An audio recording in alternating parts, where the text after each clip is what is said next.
It's called a misplaced modifier, Mr. President. You read about the story last night. The incident didn't happen last night. With me now, host of the Andrea Kaye radio show, Andrea Kaye, and Democratic strategist Joel Payne. Guys, thanks for being here. Thanks for having me back. All right, Andrea, let me start with you. This is the million-dollar question, like I said in the introduction from the weekend. President Trump being unclear in the way that he communicated what he meant, which I think is a shame because the point of what he was saying was a point worth making, but the media and I mean even just everyday Americans got very confused about what exactly he meant. But Andrea, clarify this for us. What exactly is happening in Sweden that's so devastating to their nation in regards to immigration? Well, I think you already clarified it yourself quite brilliantly in your open. What's happening in Sweden is quite frankly what's happening all over Europe, and that is the influx, the open borders and multicultural experiment that Europe engaged in, quite frankly, for decades now. This is not just as a result of the Syrian crisis that President Obama orchestrated that caused, a migration out of Syria. This has been an open border policy from Europe, stretching all across Scandinavia and Germany and all the way to Great Britain, that has caused problems by importing a culture of Sharia that isn't necessarily compatible with Western mores and laws and values, as well as providing an opportunity for radical Islamic jihad to come across. And now they're bearing the price. I actually think that, was Trump as artful as he should have been, as clear as he should have been? No, but do we really need him to be every time he talks about this issue? I mean, do we not already know? I for one would prefer if he were a little more clear on this, because like I said, I think he missed being able to make a really good point. I think the point that he intended to make was good, but of course we were all distracted by what he said, not what he meant. Joel, let me turn to you. Let me ask you this. There are lessons, in my opinion, that we could learn from the migration policies that we've seen in Europe, but it seems to me that particularly the left in our nation, the legislators from the Democratic Party are unwilling to look at some of these, the increased crime, the welfare systems being bogged down that we're seeing in Europe from countries who have allowed such a large number of refugees into their nations. And my question to you is, why are they ignoring the lessons? Well, and good to be with you again, Liz. Look, there are certainly issues that are going to happen anytime you have an influx of people. And obviously, you've got to be vigilant, and we've got to make sure our law enforcement agencies and authorities are on top of it. And I don't think anybody disagrees with that. But I do think that this discussion that we're having is emblematic of the type of culture that the president and this White House has created. You can't believe anything he says, one, because you're not sure if he's telling the truth, but two, you're not sure if he's informed. And you don't know whether his staff that are around him are informed and they're giving him the right information. What are his sources? These are important things. I mean, Andrea, I hear what you're saying and saying, oh, well, it's, is it really that important for him to be that precise? Well, yes. This is the President of the United States. It's very important for him to be precise. He's our spokesperson to the rest of the world. And he's got to be able to give an accurate take on what's going on in another part of the world. So we've got to be able to trust our president to give us accurate information. Right, and we haven't been able to do that, and we're 32 days into this. Right, and I'm gonna have to actually agree with Joel on this. I don't think we agree on too much, Joel, but this I do agree with you. I think it's very important when the president's making a point for him to have accurate information. No, I'm not going to crucify him if he makes an error here, but it does seem to be somewhat of a pattern that he needs to make sure that he's articulating the information correctly, or else that's going to be the story instead of the point that he's trying to make. But let's look at the sources. You mentioned the sources. So what he was referring to was the story about what's happening in Sweden. It was a Facebook post, and I want to show this on the screen here. It was a Facebook post from a Swedish police investigator who, incidentally, is now being investigated for making this post. But in a city in Sweden, Örebro, Sweden, he was saying that in the space of 5 days, there were 5 rapes, 3 assaults, a pair of extortions, blackmails, attempted murder, violence against police, and robbery, and that the perpetrators, the suspects in all of these crimes came from Muslim-majority countries, the same countries that were on the list on President Trump's executive order, the list of nations that could not travel to the United States. And Joel, let me turn to you again. To me, this is not a coincidence. This is, like I said before, this is one of the lessons of the two cultures clashing, that when you allow an unlimited number of migrants into your nation, you see this cultural clash, and it's not something that can be ignored.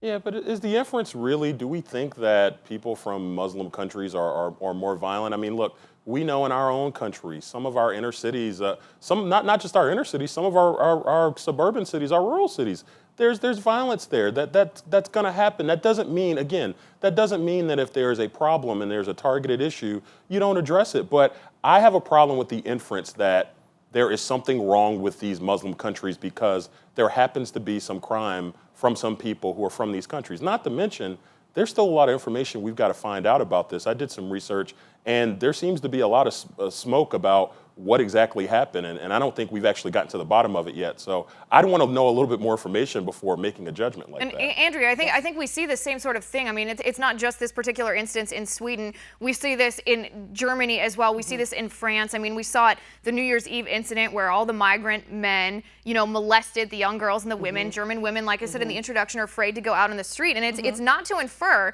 Don't misunderstand me here, Joel. It's not to infer that people from these countries are necessarily bad people because they're from that country. That's not at all what I mean, but there is a cultural difference, I think, that cannot be denied. A cultural difference that these migrants are the ones who are not interested in bridging that gap. And I don't think, I mean, it's clearly causing social unrest in Europe. It's not just a personal opinion of mine. I mean, we see what's happening in here. And Andrea, I don't understand how we're supposed to address that or how we would accept that if it were in our nation. Yeah, and first of all, I do think that Trump, while he might have been a little unclear at one point, when he said that they brought in large numbers of people and that has been problematic, that is quite clear and is quite accurate. In fact, if you want to look at in terms of crime rates coming in from Muslim countries, let's take Trump out of the picture, Joel, and let's talk about Hillary Clinton and what was revealed in the WikiLeaks and the emails regarding to her camp. I would much rather have a president who's willing to acknowledge the problem and try to fight against it to keep America safe than a presidential candidate whose emails talked about the fact, and I quote, Muslims make up 9% of Berlin's population, yet account for 70% of young repeat criminals. They go on to say the 46% of Berlin's juvenile serial criminals are of Arab descent, 33% Turkey. So clearly there is a problem. They go on to say in the emails that the German police admit that there are large immigrant areas of Berlin, Hamburg, et cetera, that are no-go areas. Almost 50 of those are in Sweden. So clearly there is a problem with these immigrants from these nations.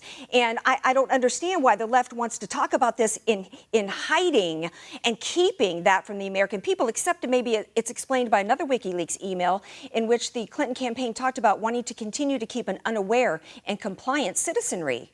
And Joel, I want to give you the chance to respond to this and maybe ask you the same question that I asked earlier. When you look at those statistics, when you look at the higher rates, of rape, of sexual assault, of child marriage, child abuse, the welfare rolls swelling in these nations, what lessons should we learn from these European nations that have done this so that we can apply it in a better way, so we can be more accepting of migrants and refugees without having to deal with these problems here in our country?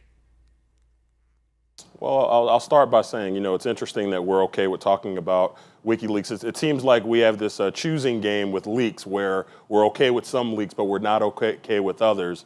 I'll leave that for the viewers to decide whether or not that's an appropriate standard to hold. But, just to address your specific question, Liz, just talking about migrant populations. Listen, there is absolutely nothing wrong with thinking about how best to integrate people and how to make sure that folks assimilate into our country well. I don't think the answer, and I don't think a lot of people in this country, particularly a lot of those who don't support what Donald Trump is saying, we don't believe that the way to do that is to start to arbitrarily go after certain countries. And I say arbitrarily because there are certain countries that have actually sent terrorists to the United States that Donald Trump magically left off, and magically it seems like he has business interests in some of those countries. So again, there needs to be a consistent standard. We need to stop the hysteria, and we actually just need to sit down and think about what makes the most sense and not just try to take a hatchet to all of the challenges that come up with something as complicated as immigration and assimilation. Right, and I think I do want to make one last comment here. And the leaks, in regards to the double standard that you allege in these leaks, I mean, one's classified information, one's not. That's my problem. That's the difference in the standard for me, is the leaks from Hillary Clinton. No, it may not have been the right thing for that hacker to hack into John Podesta's email account, but that information was not classified, whereas the leaks that came about General Flynn, that was classified, that could put our nation at risk. To me, that is a very stark difference, and one that needs to be noted here. When it comes to arbitrarily selecting these nations, I would push back against that as well, just in the sense that these 7 nations that are on the list, or the 7 nations that are expected to be on, the next round of executive order, maybe being released tomorrow by the Trump administration, they're not arbitrarily selected. They're selected because those 7 nations, what they have in common is that they're all torn apart by jihadi violence. They're run by terrorists right now, and the goal of the terrorists is to export terrorism to our nation. To me, that does not seem arbitrary.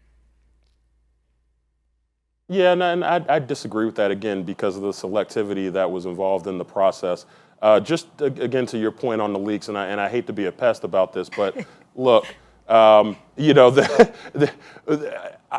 having a government, the Russian government, and having Julian Assange, who I think is frankly probably working in concert with the Russian government, go through another campaign's emails and hacking that to help the other campaign. I don't think that's really the way we want to do things. But again, just an even standard, just to make sure that everybody understands. No, and I don't right entirely disagree with you about the serial information peddlers. Andrea, Joel, we are way out of time. I gotta go. Thanks so much for being here. Thanks for having us back.